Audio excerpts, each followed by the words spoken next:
If you've ever bitten into a tomato and thought, this tastes thinner than it used to, you're not imagining it. For thousands of years, farmers relied on something so simple it barely had a name, no labels, no warning symbols, no sales reps, just a dusty gray mineral pulled straight from the earth.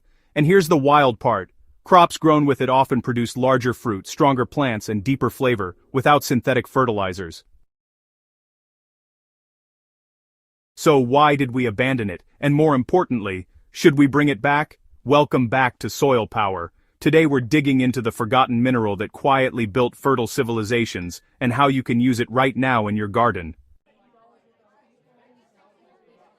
The gray mineral.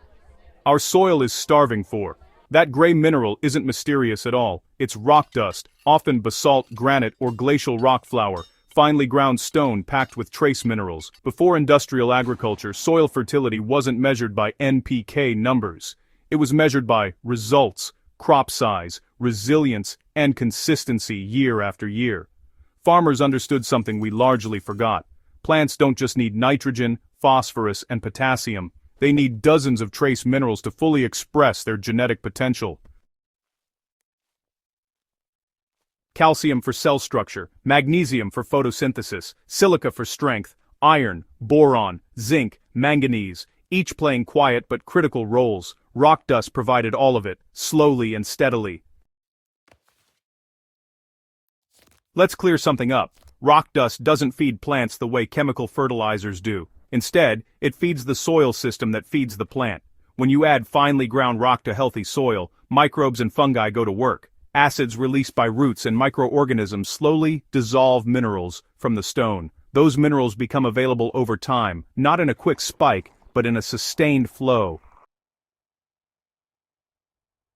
The result is better cell division during flowering and fruit set, stronger vascular systems, and improved nutrient transport inside the plant. That's how you get larger, heavier fruit without watery growth. Gardeners who remineralize their soil often notice fewer misshapen fruits, thicker skins on tomatoes and peppers, and improved storage life after harvest.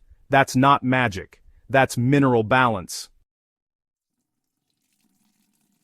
Chemical fertilizers didn't take over because they were better for soil. They took over because they were fast, measurable, and profitable. NPK delivers quick green growth, crops respond fast, yields jump short term, but there's a trade-off that rarely gets talked about.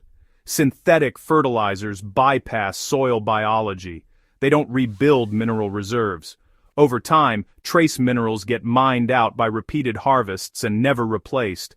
Plants grow bigger leaves but weaker internal structures. Fruits look good but lack density, flavor, and nutritional depth.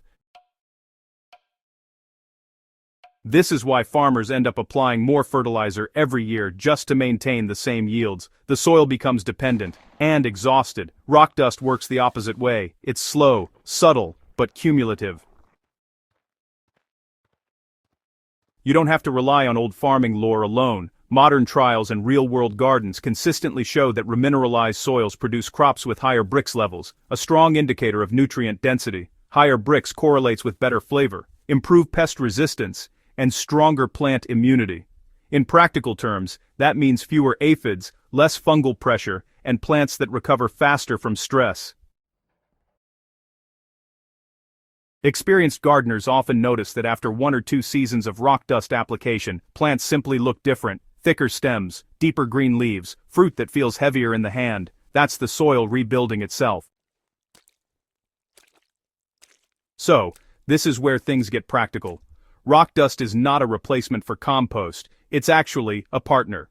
Compost provides organic matter and microbial life, while rock dust gives you the long-term mineral framework those microbes really need to thrive. For vegetable beds, honestly, a light but consistent application works best. You don't need massive amounts. Just a thin layer worked into the topsoil once a year is enough to begin remineralization. For perennial crops like fruit trees or berries, apply it around the drip line and water it in. The key here is patience. Rock dust doesn't explode growth in 2 weeks. What it does is build soil that performs better every season after. And if you're working with depleted or sandy soil, the results, over time, can be pretty dramatic. The truth is, Rock dust doesn't fit into modern agriculture's business model. It can't be patented, it doesn't require constant repurchasing, and it doesn't give instant visual results that sell products. Chemical fertilizers promised control and speed, while rock dust promised resilience and longevity. Somewhere along the way, we traded soil health for short-term efficiency. But, home gardeners don't have to play by those rules.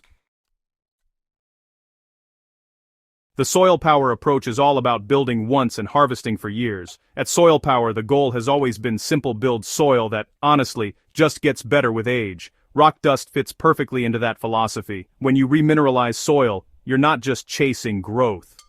You're building capacity. Capacity for flavor. Capacity for yield. Capacity for resilience during heat, drought, and disease pressure.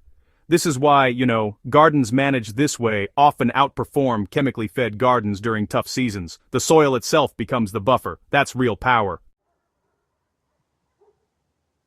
Start small, think long term. If you're new to this, just start with one bed. Observe it over a full season. Compare plant health, fruit size, and flavor. Experienced gardeners already know. Soil tells the truth if you listen long enough. Rock dust won't replace good practices. You still need organic matter, proper watering, and thoughtful planting, but honestly, it fills a critical gap most gardens don't even realize they have. And once that gap is filled, everything else starts working better. Final thoughts here. That forgotten gray mineral didn't disappear because it stopped working. It disappeared because we stopped valuing slow, durable solutions. If you want bigger fruit, stronger plants, and soil that improves instead of degrades, remineralization really does deserve a place in your garden strategy. If this article helped you see soil differently, make sure to subscribe to Soilpower, share this with a fellow gardener, and keep building soil that feeds generations, not just seasons. Healthy soil is quiet, but its results speak loud.